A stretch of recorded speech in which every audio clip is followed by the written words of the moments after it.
que hay más apertura al diálogo y hay una posibilidad de construcción aunque sea del absurdo, ¿me entendés? Aunque te parezca absurdo esa construcción. Porque incluso desde el arte, y abro un paréntesis aquí, el dadaísmo es un movimiento que surge del absurdo. Fíjate, el dadaísmo, vos ves obras dadaístas y vos no vas a entender qué pasa ahí. Me perdés con dadaísmo. ¿Qué dadaísta es? Nunca he escuchado eso. Dadaísmo es un movimiento artístico que se da durante la Primera Guerra Mundial. Eso, prácticamente. Gracias. Es un movimiento artístico, híjole, le di para atrás. No, aquí está. Ok, es un movimiento artístico que se da durante la Primera Guerra Mundial y una de sus piezas más famosas es el urinal. Sí, ya lo había visto, sí. Ok, vaya, ajá. Entonces, el dadaísmo en realidad es el absurdo. Pero si vos entendés cuál es el contexto, vas a entender el dadaísmo. Te lo explico. El dadaísmo se da en Zúrich, Suiza. Ajá. Justo en medio de la Primera Guerra Mundial. Okay. Entonces, Zúrich es un contexto, es un país neutral. Y estos artistas estaban ahí en el Cabaret Voltaire, que era básicamente un chupadero, ¿verdad? Y pues se reunían, hablaban, tomaban, se iban de fiesta y hacían relajo y medio. Pensá en esto. Algunos de estos venían de otros países que estaban en guerra. La gente se estaba matando, pero terriblemente. La Primera Guerra Mundial fue una guerra que cambió totalmente la manera en cómo se peleaban las guerras. Antes habían fusiles, nada más se ponía como estas películas de caballeros que vos ves todo el ejército uno enfrente a otro. Entonces imagínatelo con un fusilito, ¿verdad? Entonces la mara se ponía, pagaban el primer disparo y salían corriendo a darse reata en medio. Eso cambia en la Primera Guerra Mundial, porque la revolución industrial, el desarrollo que tuvo tecnológico la humanidad en ese momento, hace que las armas sean, es un cambio total y completo. Claro.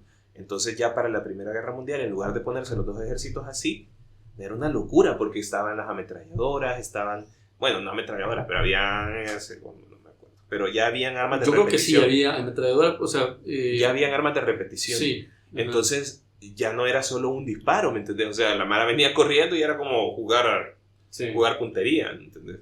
Entonces ya se vuelve la guerra de trincheras, empiezan a salir las primeras armas químicas. Entonces la guerra cambia, surgen los primeros tanques, submarinos, se empiezan a usar primero los Zeppelin y luego se terminan usando aviones. O sea, la guerra cambió totalmente para la Primera Guerra Mundial.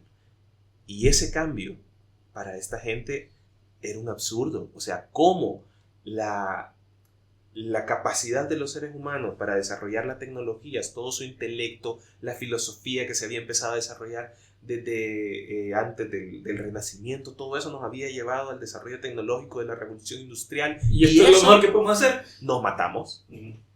Es un absurdo. Es total y completamente absurdo. O sea, entiendo. Entonces, ante esa situación, vienen estos artistas y dicen, si el intelecto, si el razonamiento y la tecnología nos ha llevado a la muerte, hagamos el absurdo. Porque la razón no tiene sentido, porque nos lleva a la muerte. Hagamos el absurdo. Entonces, tal vez nos lleva a una parte. Exactamente. Entonces ahí surge el dadaísmo. Ahí el dadaísmo es eso, es absurdo. O sea, ellos hacen un poema y lo que hacen es que recortan palabras, las meten en una bolsita y las palabras que van sacando, eso es el poema. Ahora, ese dadaísmo tendría sentido en ese momento.